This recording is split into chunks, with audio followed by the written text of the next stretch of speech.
Bog, pozdrav iz Biovrta.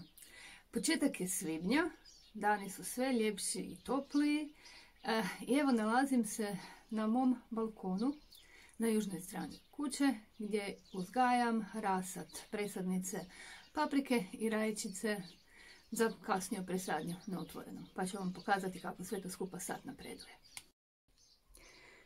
Evo ovdje su paprike koje sam sijala sredinom ožujka. Neke su niknule jako brzo, neke jako kasno, tek čak i pred tjedan i nešto, pa su još uvijek manje, ali s paprikom vam je uvijek tako. Neke niknu jako brzo, nekima treba strašno dugo vremena. Evo, ovo je prva runda rajčica koje sam sijala nešto poslije paprika, mislim da je bio kraj ožujka. I onda sam još jednu turu rajčica sijala nekih tjedan dana kasnije. Ali one super napreduju, super su niknule i eto tu ima svega i svačeg. Ove rajčice i paprike već su dugo na balkonu, na otvorenom, namjerno sam ih ostavila.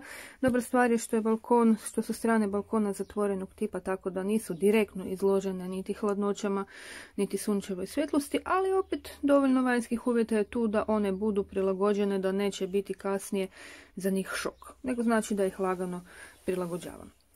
I ono što je zanimljivo, vidite, ovo su još male biljčice, ali već se vidi određena razlika između različitih sorata. Znači, postoje različite sorte i postoje različiti listovi. Ovo su rajčice klasičnog izgleda listova, znači većina ih i jeste ovakva, ali nisu sve takve. Evo, ovo tu, jedna rajčica sitnijih listova, ovo je sorta Lucinda i ona će i kasnije imati takve sitne listiće. A postoje i rajčice krupnijih listova koji izgledom podsjećaju na list krompira, pa ih tako i zovu da su to rajčice krompirolikog lista. Evo recimo ova tu. A evo vidite i ove tu imaju malo drukčije listove od klasičnih rajčica. A ono što je još zanimljivo je da već na ovako malim presadnicama možemo kod nekih sorti vidjeti da li će biti niskog rasta.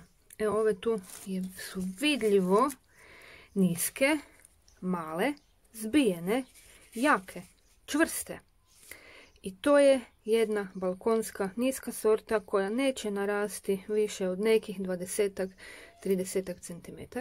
I te sam si predvidjela za sadnju u teglama, jer po meni puno bolje uspijevaju u teglama ispred kuće. Dok je velika većina, evo i Lucinda je jedna niža sorta koju ću saditi isto u tegle, dok ću ovo većinu rajčica posaditi na otvorenom jer su većinom neograničenog rasta.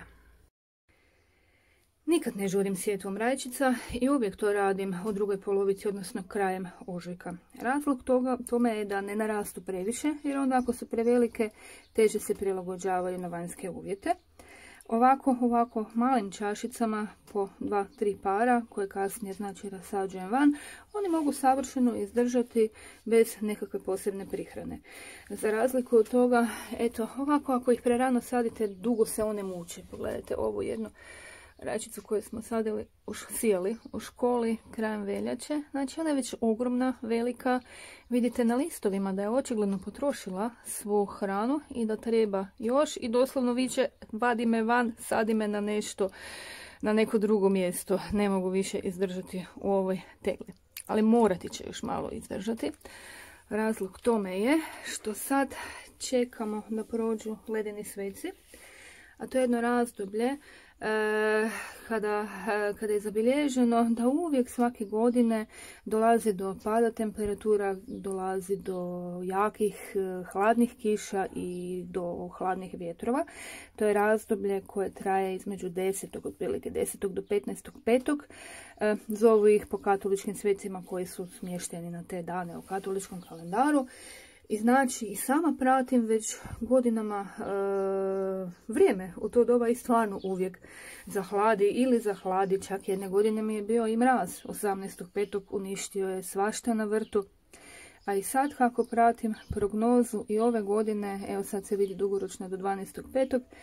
I 12.5. je pokazalo nagli pad temperature do 5 stupnja i kiša.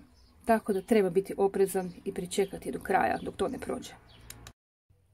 Jedino što ću sad prije tih ledenih svetaca presaditi su rajčice ove niske u tegle, gdje ih imam ih smještene ispred kuće, na južnoj strani u zavjetrini. U krajnjoj liniji, ako će baš doći do nekog jakog pada temperature, mogu ih iskloniti u zaštićeno, a kako sam rekla, sve ovo radije pričekati da prođu ledeni sveci, ili ako ih sadite prije, morate ih stvarno zaštititi, onda ako će biti jačeg zahlađenja, oko njih stavljati slamu i slično. I eto, toliko o presadnicama za danas. Nadam se da je i vaš presad dobro, da ga polako prilagođavate na vanjske uvjete, da pratite prognozu i čim bude ono idealno vrijeme, krećemo sa sadnjom na otvorenom. A do onda veliki pozdrav iz Beovrta i vidimo se uskoro.